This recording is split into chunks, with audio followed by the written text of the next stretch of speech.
Assalamualaikum warahmatullahi wabarakatuh. Bismillah, alhamdulillah, wassalatu wassalamu ala rasulillah Sayyidina Muhammad bin Abdullah wa ala alihi wa sahbihi wa mawalah.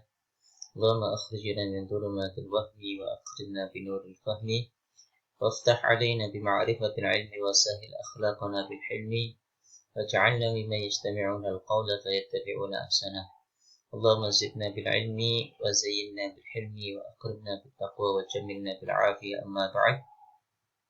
Bapak Ibu dan teman-teman sekalian yang saya hormati, pada video sebelumnya kita sudah membahas tentang ranah aplikasi maqasidus syariah dalam proses sebuah ijtihad. Pada video ini kita lanjutkan pada contoh aplikatif bagaimana fungsi maqasidus syariah dalam mengurai makna teks.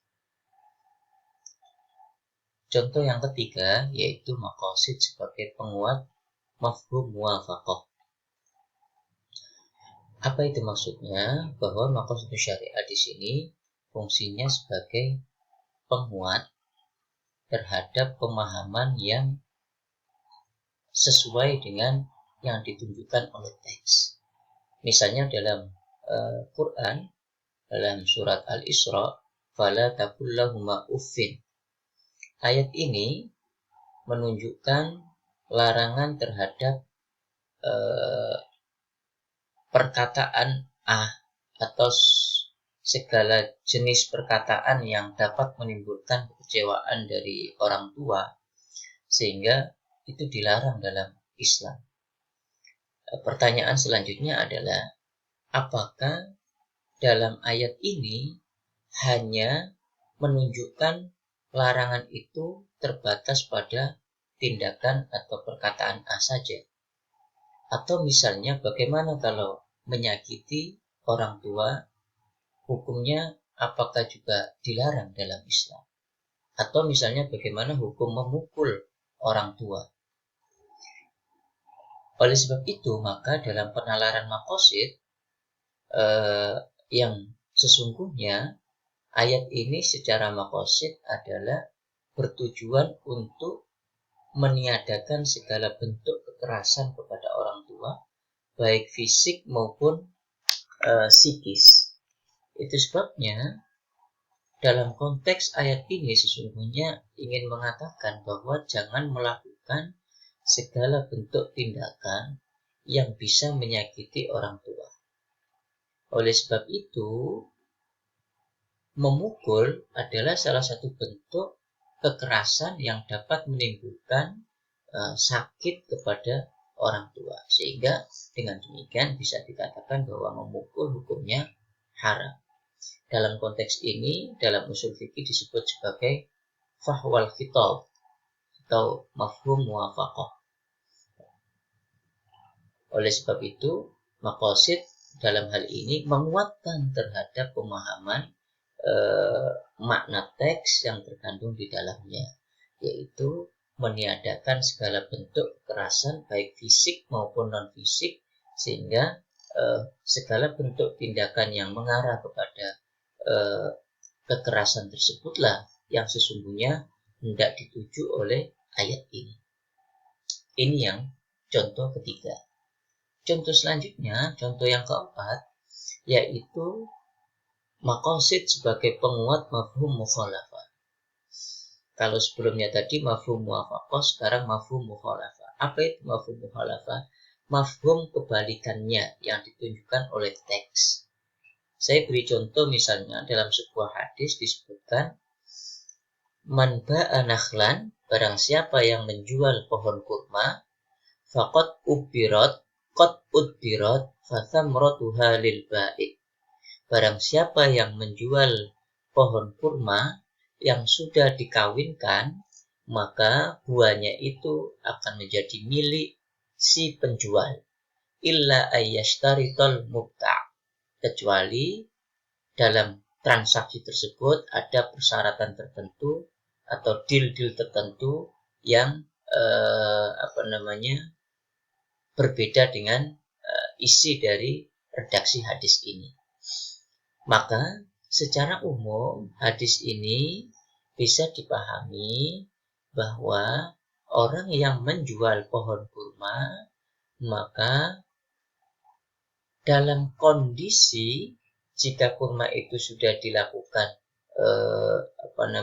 perkawinan atau dibuahi, karena kita tahu bahwa pohon kurma itu tidak bisa berbuah tanpa dilakukan pembuahan, ya, persilangan. Makanya ada pohon yang jantan dan ada pohon betina, dan itu dibantu oleh angin, sehingga angin itu yang bisa menyilangkan putiknya. Oleh sebab itu, maka kalau pohon kurma itu dijual sebelum terjadinya perkawinan itu, maka menurut hadis ini adalah pemilik buahnya adalah si pembeli. Sebaliknya, kalau diperjualbelikan pohon kurma itu setelah terjadi perkawinan, maka buahnya adalah hak miliknya bagi si penjual. Itu makna hadis ini sesuai dengan mafhum mukhalafah. Secara maqasid, maka lebih mendukung pendapat ini, yaitu pendapatnya Imam Malik dan Imam Asy-Syafi'i, di mana tujuan daripada ayat ini adalah memberikan keadilan bagi pembeli maupun penjual didasarkan pada kondisi di mana pohon kurma itu dijual. Jika pohon kurma itu dijual dan dalam kondisi sudah dikawinkan, maka buah kurmanya atau buahnya nanti adalah hak miliknya bagi penjual. Tapi sebaliknya, jika pohon kurma itu belum dibuahi atau belum dikawinkan, maka hak milik buahnya nanti adalah milik si pembeli. Itu menurut pendapat Imam Malik dan Imam Syafi'i yang sesuai dengan maqasid dari teks hadis ini. Berbeda dengan pendapatnya Abu Hanifah yang berpendapat bahwa buah kurma tersebut mutlak milik pembeli.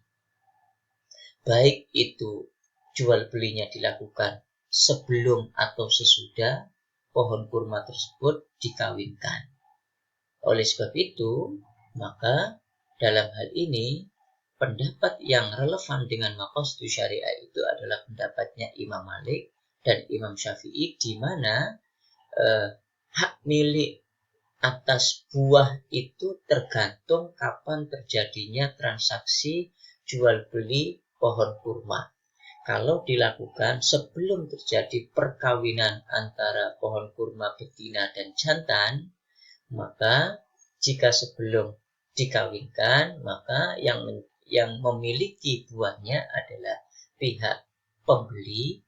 Tetapi kalau jual beli itu dilakukan setelah terjadinya pembuahan, maka buah kurmanya nanti menjadi hak milik si penjual.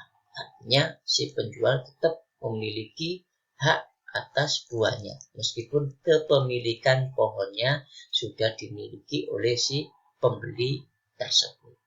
Ini maksud maqasid syariah sebagai penguat mafhum mukhalafah.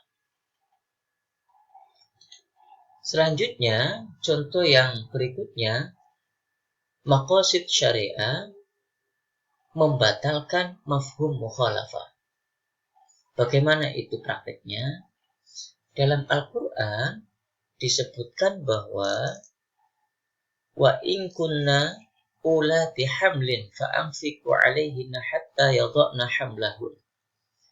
Ayat ini menunjukkan bahwa wanita yang ditalak oleh suaminya dalam keadaan hamil, maka masa iddahnya adalah hingga wanita tersebut melahirkan.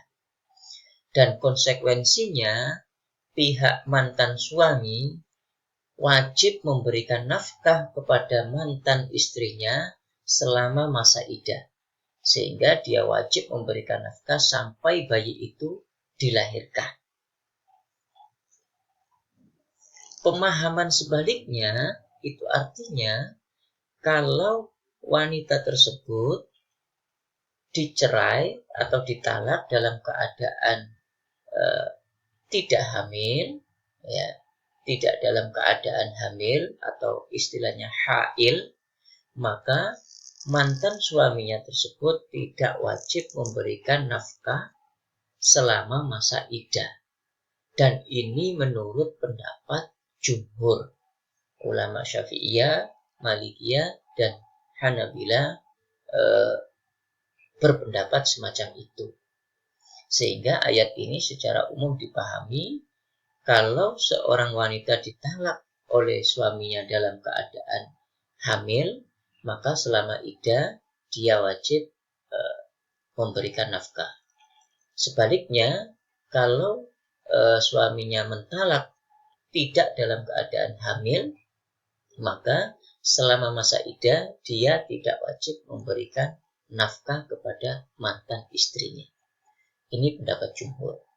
Itu berbeda dengan pendapat Abu Hanifah, di mana Abu Hanifah berpendapat wanita yang dicerai meskipun tidak dalam keadaan hamil atau istilahnya hail, maka mantan suaminya wajib memberikan nafkah kepada istrinya selama masa iddah. Kenapa? Karena disyariatkannya nafkah itu berhubungan dengan pengekangan dalam masa iddah terhadap istrinya. Itu artinya kompensasi terhadap keharusan seorang istri melalui masa iddah, yang dimana masa iddah itu dia harus berdiam diri di rumah, tidak boleh kemana-mana, menjaga dirinya, maka kompensasinya seorang mantan suaminya harus memberikan nafkah kepada mantan istrinya, meskipun ditalak dalam kondisi tidak dalam keadaan hamil atau istilahnya dalam keadaan hail, ya, dalam keadaan rahimnya kosong dari janin. Itu menurut pendapat Abu Hanifah. Dan menurut pendapat Abu Hanifah inilah yang sesungguhnya secara maqasid lebih relevan, lebih sejalan dengan maqasid syariah. Sehingga maqasid syariah di sini berfungsi membatalkan mafhum mukhalafah yang dipahami oleh jumhur ulama. Tadi jumhur ulama memahami berdasarkan ayat ini, wa in kunna ulati hamlin fa'anfiqu alaihinna hatta yadhana hamlahun, dipahami menurut mafhum mukhalafah, jika wanita dicerai tidak dalam keadaan hamil, maka suami tidak wajib memberikan nafkah selama masa iddah. Itu pemahaman mafhum mukhalafah. Nah, pemahaman mafhum mukhalafah itu dibatalkan oleh maqasid syariah. Kenapa? Karena maqasid dari kewajiban terhadap memberikan nafkah itu muncul dan berangkat dari keharusan adanya masa iddah bagi seorang wanita yang ditalak baik dalam keadaan hamil maupun tidak dalam keadaan hamil. Itu sebabnya hukumnya sama, baik itu ditalak dalam keadaan hamil maupun tidak, maka kedua kondisi tersebut wajib mantan istri tetap diberikan nafkah selama masa iddah. Itu artinya suaminya berkewajiban memberikan nafkah selama masa iddah mantan istrinya, baik ditalak dalam kondisi hamil maupun dalam kondisi tidak hamil. Ini artinya maqasid berfungsi membatalkan mafhum mukhalafah. Selanjutnya akan dilanjutkan pada video-video berikutnya.